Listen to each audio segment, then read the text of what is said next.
بسم اللہ الرحمن الرحیم۔ السلام علیکم۔ اسلامی روشنی کے مینار حضرت جعفر طیار رضی اللہ تعالیٰ عنہ، حصہ 3۔ حضرت جعفر طیار رضی اللہ تعالیٰ عنہ کا حسب نسب و مناقب۔ حضرت جعفر طیار رضی اللہ تعالیٰ عنہ کے والد ابو طالب کا نام عبد مناف بن ابو طالب رسول صلی اللہ علیہ وآلہ وسلم کے چچا اور سرپرست تھے۔ حضرت جعفر رضی اللہ تعالیٰ عنہ اپنے بھائی حضرت علی رضی اللہ تعالیٰ عنہ سے 10 سال بڑے تھے۔ حضرت جعفر رضی اللہ تعالیٰ عنہ کی والدہ فاطمہ بنت اسد بن ہاشم عبد مناف بن قصا نہایت خدا ترس اور نیک سیرت خاتون تھیں۔ حضرت جعفر رضی اللہ تعالیٰ عنہ کا نکاح حضرت اسماء بنت امیس رضی اللہ تعالیٰ عنہ سے ہوا، جن سے آپ رضی اللہ تعالیٰ عنہ کی 2 صاحبزادیاں اور 3 صاحبزادے محمد عبداللہ اور اون رضی اللہ تعالیٰ عنہ پیدا ہوئے۔ 2 بیٹے اون رضی اللہ تعالیٰ عنہ اور محمد رضی اللہ تعالیٰ عنہ کربلا میں شہید ہوئے۔ تیسرے بیٹے عبداللہ رضی اللہ تعالیٰ عنہ سید فاطمہ رضی اللہ تعالیٰ عنہ کی صاحبزادی حضرت زینب خاتون کربلا کے شوہر تھے۔ یوں تو حضرت جعفر طیار رضی اللہ تعالیٰ عنہ کے سب ہی بچے نامور تھے، لیکن عبداللہ رضی اللہ تعالیٰ عنہ بن جعفر رضی اللہ تعالیٰ عنہ زیادہ معروف تھے۔ انہی میں سے آپ رضی اللہ تعالیٰ عنہ کی کنیت چلی۔ ویسے تو آپ رضی اللہ تعالیٰ عنہ کی کئی القاب تھے، لیکن ان میں ذوالجناح، طیار اور ابو المساکین زیادہ مقبول ہوئے۔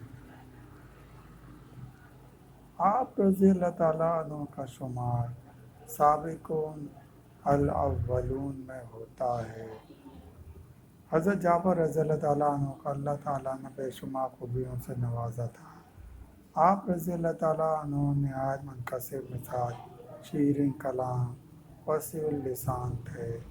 نجاشی کے دربار میں سورہ مریم کی تلاوت اس قدر پرسوز انداز میں کی کہ سننے والوں پر وجد طاری ہو گیا۔